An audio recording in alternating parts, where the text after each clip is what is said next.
ಇನ್ನು big finally ಎರಡನೇ ಸುದ್ದಿ ರಾಜ್ಯ ರಾಜಕಾರಣಕ್ಕೆ ಸಂಬಂಧಪಟ್ಟಂತ ಸುದ್ದಿ ಮತ್ತು ರಾಜ್ಯ ಕಾಂಗ್ರೆಸ್ನ ವಲಯದಲ್ಲಿ ನಾಯಕತ್ವ ಜಟಾಪಟಿ ಏನ್ ನಡೀತಾ ಇದೆ ಆ ವಿಚಾರಕ್ಕೆ ಸಂಬಂಧಪಟ್ಟಂತ ಸುದ್ದಿ.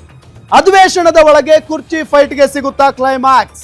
ಪವರ್ ಪ್ಲೇ ಆಟ ಶುರು ಮಾಡಿದ್ದಾರೆ ಡಿಸಿಎಂ ಡಿಕೆ ಶಿವಕುಮಾರ್ ಅವರು. ಡಿಸೆಂಬರ್ 8 ಅಂತ ಹೇಳಿ ಇವತ್ತೇ ದೆಹಲಿಗೆ ಹಾರಿದ್ದಾರೆ ಡಿಕೆ ಶಿವಕುಮಾರ್. ಸಿಕ್ಕಾಪಟ್ಟೆ ಕುತೂಹಲ ಕೆರಳಿಸ್ತಾ ಇದ್ದಾರೆ ಡಿಕೆ ಶಿವಕುಮಾರ್ ಅವರು. ಬಿಕಾಸ್ ಡಿಸೆಂಬರ್ 8ಕ್ಕೆ ನಾನು ದೆಹಲಿಗೆ ಹೋಗ್ತೀನಿ ಅಂತ ಹೇಳಿಕೆಯನ್ನ ಕೊಟ್ಟಿದ್ರು. ಆದ್ರೆ ಈಗಲೇ ಡಿಸಿಎಂ ಡಿಕೆ ಶಿವಕುಮಾರ್ ಅವರು ದೆಹಲಿಗೆ ಹೋಗಿದ್ದಾರೆ. ಇವತ್ತು ಮಂಗಳೂರಿನಲ್ಲಿ ಕೆಸಿ ವೇಣುಗೋಪಾಲ್ ಅವರ ಜೊತೆಗೆ ಸಿಎಂ ಸಿದ್ದರಾಮಯ್ಯನವರು ಬ್ರೇಕ್ಫಾಸ್ಟ್ ಮೀಟಿಂಗ್ ಆಯಿತು. ಅದಾದ ನಂತರ ಲಂಚ್ ಮೀಟಿಂಗ್ ಕೂಡ ನಡೆಸಿದ್ರು. ಇದೆಲ್ಲದರ ನಡುವೆ ಡಿಸಿಎಂ ಡಿಕೆ ಶಿವಕುಮಾರ್ ನೇರವಾಗಿ ದೆಹಲಿಗೆ ಹೋಗಿದ್ದಾರೆ. ಏನ್ ಕಾರಣ? ಸಿದ್ದು ಜೊತೆ ಬ್ರೇಕ್ಫಾಸ್ಟ್ ಮೀಟ್ ಆಗ್ತಾ ಇದ್ದಂತೆ ಡಿಸಿಎಂ ಡಿಕೆ ಶಿವಕುಮಾರ್ ದೆಹಲಿಗೆ ಹೋಗಿದ್ದಾರೆ. ಇವತ್ತು ರಾತ್ರಿನೇ ಹೈಕಮಾಂಡ್ ನಾಯಕರ ಭೇಟಿಗೆ ಪ್ಲಾನ್ ಮಾಡ್ಕೊಂಡಿದ್ದಾರಾ? ಭೇಟಿ ಆಗ್ತಾರಾ ಹೈಕಮಾಂಡ್ ನಾಯಕರನ್ನ? ಬ್ರೇಕ್ಫಾಸ್ಟ್ ನಲ್ಲಾದ ಚರ್ಚೆ ಬಗ್ಗೆ ಹೈಕಮಾಂಡ್ಗೆ ರಿಪೋರ್ಟ್ ಅಥವಾ ವರದಿ ಸಲ್ಲಿಸುವಂತ ಸಾಧ್ಯತೆ ಇದೆ. ದೆಹಲಿಯಲ್ಲಾಗೋ ಚರ್ಚೆ ಗುಟ್ಟು ಬಿಟ್ಟು ಕೊಡದ ಡಿಸಿಎಂ ಅಲ್ಲಿ ಏನ್ ಮಾತಾಡ್ತಾರೆ? ಎಐಸಿಸಿ ಅಧ್ಯಕ್ಷರು ಏನ್ ಹೇಳಿದ್ರು? ರಾಹುಲ್ ಗಾಂಧಿ ಅವರು ಏನ್ ಮಾತಾಡ್ತಾ ಇದ್ದಾರೆ? ಇದೆಲ್ಲದರ ಬಗ್ಗೆ ಏನು ಗುಟ್ಟು ಬಿಟ್ಟು ಕೊಡ್ತಾ ಇಲ್ಲ. ಖಾಸಗಿ ಕಾರ್ಯಕ್ರಮಕ್ಕೆ ಹೋಗ್ತಾ ಇದ್ದೀನಿ ನಾನು. ಡಿಸಿಎಂ ಡಿಕೆ ಶಿವಕುಮಾರ್ ಅವರು ಕೊಟ್ಟಿರುವಂತ ಹೇಳಿಕೆ ಇದು. ಏನ್ ಸರ್ ಎಲ್ಲಿಗೆ ಹೋಗ್ತಾ ಇದ್ದೀರಿ? ದೆಹಲಿಗೆ ಹೋಗ್ತಾ ಇದ್ದೀರಿ ಅಂತ ಕೇಳಿದಾಗ ಇಲ್ಲಪ್ಪ ನಾನೇನು ಹೈಕಮಾಂಡ್ ನಾಯಕರನ್ನ ಭೇಟಿ ಮಾಡೋದಕ್ಕೆ ಹೋಗ್ತಾ ಇಲ್ಲ, ನಂದೇನೋ ಖಾಸಗಿ ಕಾರ್ಯಕ್ರಮ ಇದೆ ಅಲ್ಲಿಗೆ ಹೋಗ್ತಾ ಇದ್ದೀನಿ ಅನ್ನೋ ನಿಟ್ಟಿನಲ್ಲಿ ಹೇಳಿಕೆಯನ್ನ ಕೊಟ್ಟಿದ್ದಾರೆ.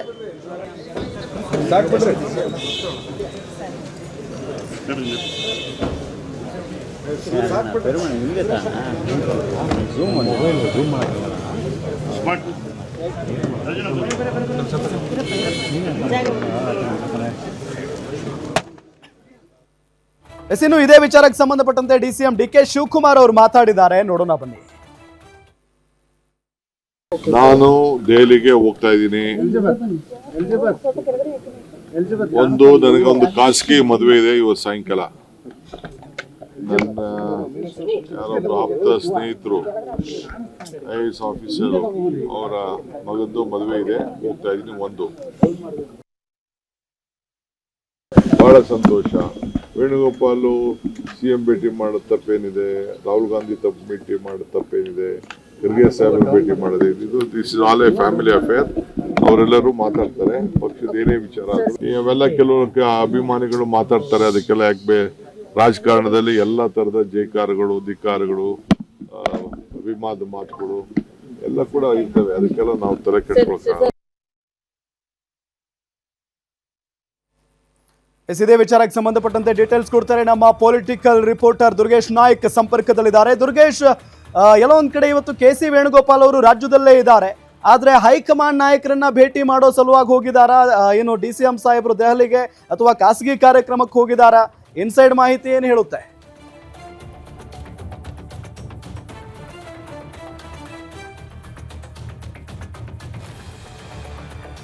ಡಿಸಿಎಂ ಡಿಕೆ ಶಿವಕುಮಾರ್ ಸ್ಪಷ್ಟವಾಗಿ ಹೇಳಿಕೆಯನ್ನ ನೀಡಿರುವಂತದ್ದು, ನನ್ನ ಸ್ನೇಹಿತನ ಮದುವೆ ಇದೆ, ಖಾಸಗಿ ಕಾರ್ಯಕ್ರಮಕ್ಕೆ ತೆರಳುತ್ತಿದ್ದೀನಿ ಅಂತ. ಆದರೆ ಸಿಎಂ ಸಿದ್ದರಾಮಯ್ಯ ಮತ್ತು ಡಿಸಿಎಂ ಡಿಕೆ ಶಿವಕುಮಾರ್ ಅವರ ನಡುವೆ ನಡೀತಿರುವಂತಹ ನಾಯಕತ್ವ ಫೈಟ್ ನಾ ಕೊಡೆ ನೀ ಬಿಡೆ ಅನ್ನೋ ನಿಟ್ಟಿನಲ್ಲಿ ಸಾಕಷ್ಟು ರಂಗೇರ್ತಾ ಇದೆ. ಎಲ್ಲವೂ ಕೂಡ ಮುಗಿದೋಯ್ತು ಅನ್ಕೊಂಡ್ವಿ. ಯಾಕಂದ್ರೆ ಸಿಎಂ ಸಿದ್ದರಾಮಯ್ಯ ಅವರ ನಿವಾಸಕ್ಕೆ ಡಿಕೆ ಶಿವಕುಮಾರ್ ಅವರು ಬ್ರೇಕ್ಫಾಸ್ಟ್ ಹೋಗಿದ್ರು. ಸಿಎಂ ಸಿದ್ದರಾಮಯ್ಯ ಡಿಕೆ ಶಿವಕುಮಾರ್ ಅವರ ಮನೆಗೆ ಬ್ರೇಕ್ಫಾಸ್ಟ್ ಬಂದಿದ್ರು. ನಾವಿಬ್ಬರು ಒಗ್ಗಟ್ಟಾಗಿದ್ದೇವೆ ಅನ್ನುವಂತ ಸಂದೇಶವನ್ನೇನೋ ಕೊಟ್ಟಿದ್ರು. ಆದ್ರೆ ಇವತ್ತಿನ ಮಂಗಳೂರು ಕಾರ್ಯಕ್ರಮ ಸಾಕಷ್ಟು ಸಂಚಲನಕ್ಕೆ ಕಾರಣವಾಗಿದೆ. ಕೆಸಿ ವೇಣುಗೋಪಾಲ್ ಅವರ ಜೊತೆ ವೇದಿಕೆ ಹಂಚಿಕೊಂಡಂತ ಸಿಎಂ ಸಿದ್ದರಾಮಯ್ಯ ಅವರು ಲಂಚ್ ಮೀಟಿಂಗ್ ಅನ್ನ ಮಾಡಿರುವಂತದ್ದು, ಜೊತೆಗೆ ಸಾಕಷ್ಟು ರಾಜಕೀಯವಾಗಿ ಚರ್ಚೆಯನ್ನು ಕೂಡ ಮಾಡಿದ್ದೇವೆ ಅನ್ನುವಂತ ಮಾತನ್ನು ಕೂಡ ಹೇಳ್ತಿರುವಂತದ್ದು. ಜೊತೆಗೆ ಅಹಿಂದ ನಾಯಕರೆಲ್ಲರೂ ಕೂಡ ಪರಮೇಶ್ವರ್ ಆಗಿರ್ಬೋದು, ಸತೀಶ್ ಜಾರಕಿಹೊಳಿ ಆಗಿರ್ಬೋದು, ಜಮೀರ್ ಅಹಮದ್ ಖಾನ್ ಆಗಿರ್ಬೋದು, ಎಲ್ಲರೂ ಕೂಡ ಕೆಸಿ ವೇಣುಗೋಪಾಲ್ ಅವರನ್ನ ಭೇಟಿ ಮಾಡಿದ್ದಾರೆ. ಇದರ ನಡುವೆ ಡಿಸಿಎಂ ಡಿಕೆ ಶಿವಕುಮಾರ್ ಏನು ಈ ಎಲ್ಲ ನಾಯಕರು ಕೂಡ ಮಂಗಳೂರಿಗೆ ಹೋಗಿ ಕೆಸಿ ವೇಣುಗೋಪಾಲ್ ಅವರನ್ನ ಭೇಟಿಯಾಗಿದ್ದಾರೆ ಅನ್ನುವಂತ ಮಾಹಿತಿ ಸಿಗ್ತಿದ್ದಂತೆ ಡಿಸಿಎಂ ಡಿಕೆ ಶಿವಕುಮಾರ್ ದೆಹಲಿ ಪ್ರಯಾಣವನ್ನ ಬೆಳೆಸ್ತಾ ಇರುವಂತದ್ದು. ಈಗಾಗಲೇ ದೆಹಲಿಗೆ ತಲುಪಿದ್ದಾರೆ ಅನ್ನೋ ಮಾಹಿತಿ ಇರುವಂತದ್ದು ರಾಮ್. ಯಾಕಂದ್ರೆ ಖಾಸಗಿ ಕಾರ್ಯಕ್ರಮ ಇದ್ದರೂ ಕೂಡ ಕಾಂಗ್ರೆಸ್ನ ಹೈಕಮಾಂಡ್ ನಾಯಕರ ಭೇಟಿಗೆ ಡಿಸಿಎಂ ಡಿಕೆ ಶಿವಕುಮಾರ್ ಮುಂದಾಗ್ತಿದ್ದಾರೆ. ಏನು ಸೋಮವಾರ ದೆಹಲಿಗೆ ತೆರಳಬೇಕಾಗಿತ್ತು. ಸಿಎಂ ಡಿಸಿಎಂ ಇಬ್ಬರು ಕೂಡ ಒಟ್ಟಿಗೆ ಹೋಗಿ ಒಂದಿಷ್ಟು ರಾಜ್ಯದ ಯೋಜನೆಗಳ ಬಗ್ಗೆ ಸಂಸದರಿಗೆ ಒತ್ತಡ ಹೇರುವಂತ ಕೆಲಸವನ್ನ ಮಾಡಬೇಕಾಗಿತ್ತು. ಅದರ ಬಗ್ಗೆ ಧ್ವನಿ ಎತ್ತಿ ಅನ್ನುವಂತ ಒಂದು ಮನವಿಯನ್ನ ಮಾಡ್ತೇವೆ ಅಂತ ಹೇಳಿದ್ರು. ಯಾವಾಗ ಸಿಎಂ ಸಿದ್ದರಾಮಯ್ಯ ಅವರು ಕೆ.ಸಿ. ವೇಣುಗೋಪಾಲ್ ಅವ್ರ ಜೊತೆ ವೇದಿಕೆ ಕಾರ್ಯಕ್ರಮನ ಹಂಚಿಕೊಂಡಿದ್ದಾರೆ ಅನ್ನೋ ಮಾಹಿತಿ ಸಿಕ್ಕಂತೆ ಡಿಸಿಎಂ ಡಿ.ಕೆ. ಶಿವಕುಮಾರ್, ಸುರ್ಜೇವಾಲಾ ಮತ್ತು ಸೋನಿಯಾ ಗಾಂಧಿ, ರಾಹುಲ್ ಗಾಂಧಿ ಮತ್ತು ಮಲ್ಲಿಕಾರ್ಜುನ ಖರ್ಗೆ ಅವರ ಭೇಟಿಗೆ ಮುಂದಾಗಿದ್ದಾರೆ. ರಾಜಕೀಯವಾಗಿ ಮೇಲ್ನೋಟಕ್ಕೆ ಎಲ್ಲವೂ ಕೂಡ ತಣ್ಣಗಾಗಿದೆ ಅನ್ನುವಂಥದ್ದನ್ನ ಸಂದೇಶವನ್ನ ಸಾರಿದ್ರು. ವಿಪಕ್ಷಗಳಿಗೂ ಕೂಡ ಅಸ್ತ್ರವಾಗೋದನ್ನ ತಪ್ಪಿಸಿದ್ರು. ಆದರೆ ಇದೀಗ ಸಿಎಂ ಸಿದ್ದರಾಮಯ್ಯ ಅವರ ಟೀಮ್ ಕೆ.ಸಿ. ವೇಣುಗೋಪಾಲ್ ಅವರನ್ನ ಭೇಟಿಯಾದ ಬಳಿಕ ಮತ್ತೆ ಡಿಸಿಎಂ ಡಿ.ಕೆ. ಶಿವಕುಮಾರ್ ಆಕ್ಟಿವ್ ಆಗಿದ್ದಾರೆ. ಇವತ್ತು ರಾತ್ರಿ ನಡೆಯುವಂತಹ ಮದುವೆಯಲ್ಲಿ ಖಾಸಗಿ ಕಾರ್ಯಕ್ರಮದಲ್ಲಿ ಹೈಕಮಾಂಡ್ ನಾಯಕರನ್ನ ಭೇಟಿಯಾಗಿ ತಮ್ಮ ಒಂದು ಪವರ್ ಶೇರಿಂಗ್ ಮಾತನ್ನ ಮತ್ತೆ ಮುನ್ನೆಲೆಗೆ ತರೋದ್ರ ಜೊತೆಗೆ ಬೆಳಗಾವಿ ಅಧಿವೇಶನದ ಬಳಿಕ ನನಗೆ ಅವಕಾಶ ಮಾಡಿ ಕೊಡಲೇಬೇಕಂತ ಅನ್ನುವ ನಿಟ್ಟಿನಲ್ಲಿ ಒಂದು ಒತ್ತಾಯವನ್ನು ಮಾಡುವಂತ ಸಾಧ್ಯತೆ ಇದೆ. ಡಿಸಿಎಂ ಡಿ.ಕೆ. ಶಿವಕುಮಾರ್ ಇದೇ ಮೊದಲ ಬಾರಿಗೆ ಈ ಖಾಸಗಿ ಕಾರ್ಯಕ್ರಮಗಳಲ್ಲಿ ಹೈಕಮಾಂಡ್ ನಾಯಕರನ್ನ ಭೇಟಿಯಾಗಿದ್ದು ಇದೇ ಮೊದಲೇನಲ್ಲ. ಈ ರೀತಿ ಹಿಂದೆ ಕೂಡ ಸಾಕಷ್ಟು ಭೇಟಿಗಳನ್ನ ಮಾಡಿದ್ದಾರೆ. ಸೋನಿಯಾ ಗಾಂಧಿ ಅವರ ಅತ್ಯಾಪ್ತರನ್ನ ಭೇಟಿಯಾಗುವಂತ ಕೆಲಸವನ್ನ ಡಿ.ಕೆ. ಶಿವಕುಮಾರ್ ಮಾಡಿದ್ದಾರೆ. ಹೀಗಾಗಿ ಇವತ್ತಿನ ಪ್ರವಾಸವು ಕೂಡ ಬಹಳ ಮಹತ್ವವನ್ನು ಪಡೆದುಕೊಂಡಿದೆ. ಸೋಮವಾರ ದೆಹಲಿಗೆ ಸಿಎಂ ಮತ್ತು ಡಿಸಿಎಂ ಹೋಗ್ತಿದ್ದಾರೆ. ಆ ಒಂದು ಸಂದರ್ಭದಲ್ಲಿ ಹೈಕಮಾಂಡ್ ಏನಾದರೂ ಇಬ್ಬರು ನಾಯಕರಿಗೆ ಸೂಚನೆಯನ್ನ ಕೊಡುತ್ತಾ ಡಿಸಿಎಂ ಡಿ.ಕೆ. ಶಿವಕುಮಾರ್ಗೆ ಅವಕಾಶ ಸಿಗತ್ತಾ, ಜೊತೆಗೆ ಸಿದ್ದರಾಮಯ್ಯ ಸೇಫ್ ಆಗ್ತಾರೆ ಅನ್ನೋದು ಚರ್ಚೆ ಆಗ್ತಾ ಇದೆ. ಇವತ್ತಿನ ಪ್ರವಾಸ ಬಹಳ ಮಹತ್ವವನ್ನು ಪಡೆದುಕೊಂಡಿರುವಂತದ್ದು ಸಿಎಂ ಸಿದ್ದರಾಮಯ್ಯ ಕೆ.ಸಿ. ವೇಣುಗೋಪಾಲ್ ಅವರನ್ನ ಭೇಟಿ ಮಾಡಿದ್ರಿಂದ. ರಾಮ್.